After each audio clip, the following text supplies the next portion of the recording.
How to pay no taxes on Social Security benefits. Hi, I'm Tyler. I'm a certified financial planner, and for over 20 years, I've helped people retire and pay as little as possible in taxes along the way, legally. And it's lunchtime, so I'm going to make a turkey sandwich, and we'll hang out and talk through how to pay no taxes in your Social Security benefits. So the first thing I'd say is Social Security is taxed on kind of two levels. One is the state level and one is the federal level. So we'll touch on the state and then we'll get into the depth on the federal. So the first thing on the state level is, yeah, Social Security is not taxed on 41 of those states. So only 9 states tax your Social Security benefit. So those states are Colorado, Connecticut, Minnesota, and Montana, New Mexico, Rhode Island, Utah, Vermont, and West Virginia. So roughly, if you said, okay, 9 states out of 50, that's 18%. But in reality, those are not populous states. They're relatively low population. So if you look at the population of those states relative to the population of the US, it's about 7% of the population lives in one of those 9 states. So if you're one of the unlucky ones, one of the bottom 7% that does have to pay Social Security to your state, maybe you consider moving, but that's a pretty drastic decision to make. So I'm not going to tell you, yes, you should move just because you're going to pay some state income taxes on your Social Security benefits. Either way, that's something to be aware of.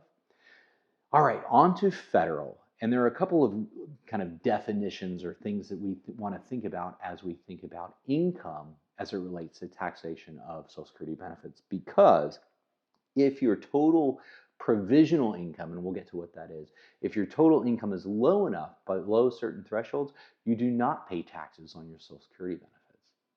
So the first, we'll think about traditional income. So traditional income is things like wages, W-2 income, 1099 income. Your traditional income is also IRA distributions, 401k distributions, any pension income, any capital gains that you have from your investments, any interest income, and any municipal bond income. So you would want to add all of those income sources together, and that is your kind of traditional income.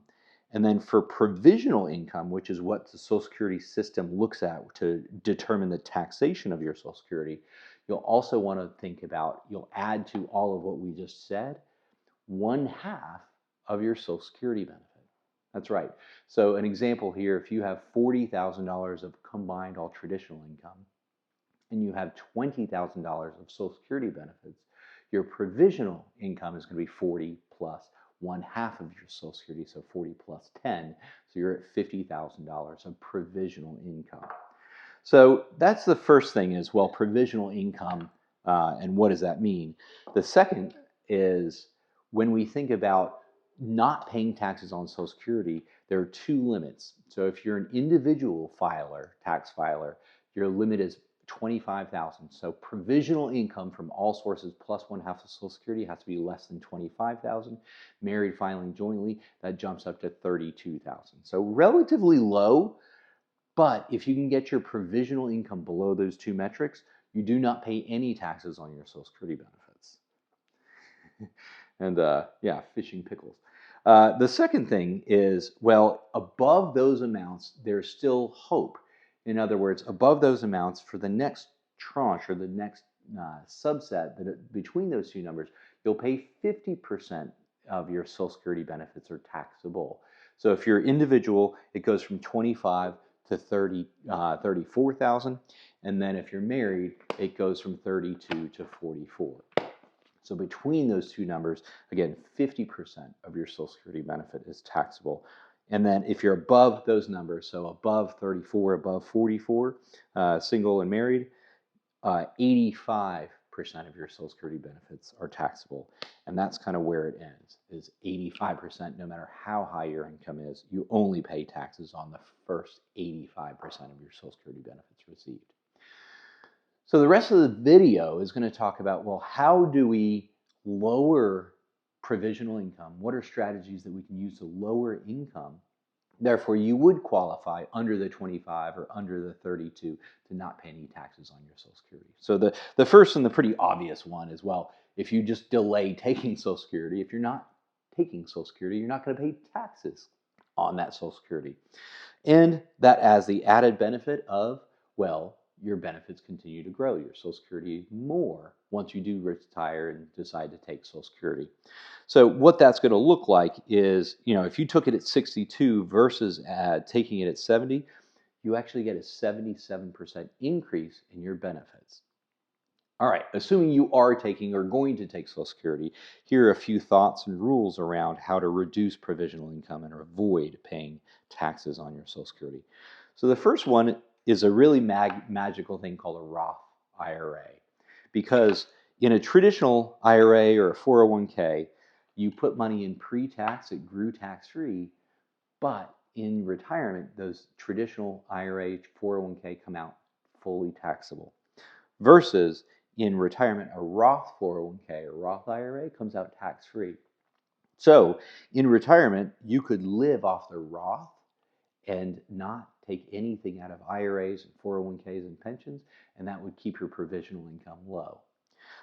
Keep in mind, Roth IRAs, you could do a Roth conversion, meaning moving money from a traditional IRA or 401k to the Roth, but that would be taxable once you do that conversion. So each year that you have a conversion, you're paying taxes, and that potentially pushes you into that next higher tax brackets. So that would really be something you would want to consider and talk to a tax professional, talk to a financial planner before you do a full conversion. Because yes, it might save you taxes in the future, but the big tax bill in the conversion year might ruin it. So that's the first thing, is consider a Roth IRA. The second kind of obvious thing is, well, if you're still working, you have some channels that you can actually fund retirement accounts, and that will reduce your provisional income, reduce your income. So you can put a 401k, you can do up to $31,000. It's $23,500 as a contribution, and then a $7,500 catch-up if you're age 50 or over. And then you can do a traditional IRA contribution of $7,000 or $8,000 if you're above age 50, and that will reduce your income. So 31 plus 8, so that's $39,000 of income that you could offset by contributing to pre-tax retirement accounts. By the way, the IRA does have income limits, so make sure you're not above those income limits otherwise you won't be able to deduct that IRA contribution. So you could contribute. The other big tool that you can contribute, actually this one is whether you're working or not, is there's an HSA or a health savings account. So if you're participant in a high deductible health savings plan or a high deductible plan, you can contribute to an HSA. And keep in mind, that is not a flexible spending account. Flexible spending accounts do have a use it or lose it provision, but HSAs, you can actually use that money over time, over the years, and you can actually will it to your beneficiaries at your death. So there is no lose it provision with an HSA. And assuming you're in a high deductible plan, you can contribute up to $8,550 here in 2025. And if you're over 55, you can actually do an extra $1,000 to $9,550. So another strategy to reduce provisional income and help you collect, Social Security without paying taxes on it. However, keep in mind, you can only contribute to an HSA while you're not yet enrolled in Medicare, because Medicare is not a high deductible plan. So likely before age 65 is that window where you can contribute to an HSA and get a tax deduction. And then HSAs grow tax deferred, and any distributions, as long as they're for qualified medical expenses, come out tax free. They're a good deal. All right, the next strategy to be able to kind of offset income is to sell investments at a loss. Yeah, a lot of really sophisticated, experienced investors, this is how they kind of manage their taxes. They might have investments that are doing really well. Well, you let those ride, keep those out there. But for the investments that are a loss, you can sell them and realize the capital loss as well as live off of the proceeds of that sale. So if you have an investment for $100,000 and today it's worth $90,000, you have a $10,000 loss. You could sell it at $90,000 You could live off that $90,000, and then the extra 10, that loss would offset any other capital gains that you realized that year.